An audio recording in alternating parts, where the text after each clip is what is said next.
तीनों नगर निगम सहित प्रदेश में जहां पर भी निकाय चुनाव लंबित है, चुनाव की घोषणा हो चुके हैं। 10 मई को मतदान होगा। ऐसे में तमाम जो एक नॉमिनेशन का प्रोसेस है वो भी शुरू होने वाला है। उससे पहले उम्मीदवारों का चयन किया जाएगा। इसी को लेकर रेवाड़ी नगर परिषद चुनाव को लेकर यहाँ पर जो सह प्रभारी लगाए गए हैं, प्रदेश महामंत्री है भाजपा के पूनिया साहब, वो पहुंचे हैं। आज कोर कमेटी की मीटिंग भी हुई है। उनसे ही जानते हैं आखिर क्या प्रोसेस रहने वाला है और किस तरह की मीटिंग में फैसला लिया गया। सर, क्या कहेंगे चुनाव को? देखिए, आपको ध्यान है कि हरियाणा प्रदेश में जो नगर निकाय के चुनाव घोषित हो चुके हैं, 10 मई को मतदान है।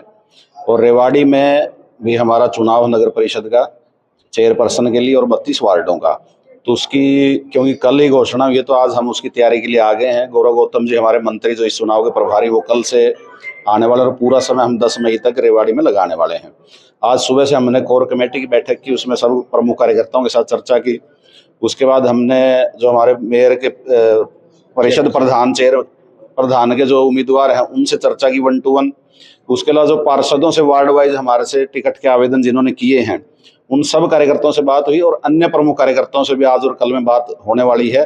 तो उसका एक स्वरूप का एक खाका तैयार करके कि किन कार्यकर्ताओं को कमल का चिन्ह दे करके चुनाव लड़ाया जाए, जिससे भारतीय जनता पार्टी की यहाँ ट्रिपल इंजन की सरकार बने।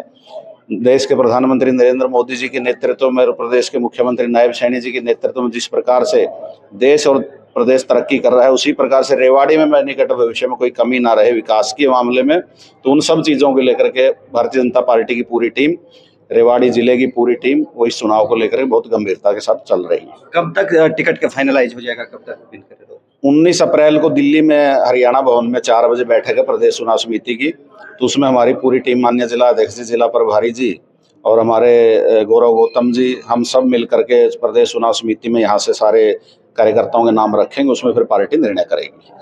देखिए, ये थे हमारे साथ जो प्रदेश के महामंत्री हैं सुरेंद्र पूनिया जी, और यहाँ पे चुनाव सह प्रभारी लगाए गए हैं। और प्रभारी की बात करता हूँ, जो खेल मंत्री है गौरव गौतम, उनको लगाया गया। आज कोर कमेटी की मीटिंग हुई। उसके बाद तमाम जो भी चेयरपर्सन उम्मीदवार थे उनसे 1 to 1 करने के तमाम उसकी जानकारी ली गई। आखिर कौन बेहतर उम्मीदवार हो सकता है, कौन जिताऊ उम्मीदवार हो सकता है। वहीं सबसे बड़ी बात की बात उन्होंने कहा कि जो रेवाड़ी पार्षद के चुनाव में वो भी सिंबल पर होंगे ऐसे में। और उन्होंने ये भी बताया कि 19 तारीख तक जो कोर कमेटी के जो प्रदेश केंद्रीय जो चुनाव समिति उसकी बैठक होगी और 20 तारीख तक तमाम जो उम्मीदवार हैं उनके नाम फाइनल कर दिए जाएंगे, ऐलान कर दिए जाएंगे। क्योंकि 21 तारीख से नॉमिनेशन प्रोसेस शुरू होगा और उससे पहले ही कहीं ना कहीं नामांकन को जो भी चुनाव लड़ने वाले इच्छुक उम्मीदवार हैं उनके नाम फाइनल कर दिए जाएंगे। तमाम कहा कि कांग्रेस के उनके सामने पहले भी चुनौती नहीं रही है और इस बार भी कोई चुनौती नहीं रहने वाली। और जो भी जिताऊ कैंडिडेट होंगे उनको टिकट दी जाएगी और कहीं ना कहीं चुनाव जीतने का काम किया जाएगा। रेवाड़ी से अमित विश्वकर्मा, इंडिया न्यूज हरियाणा।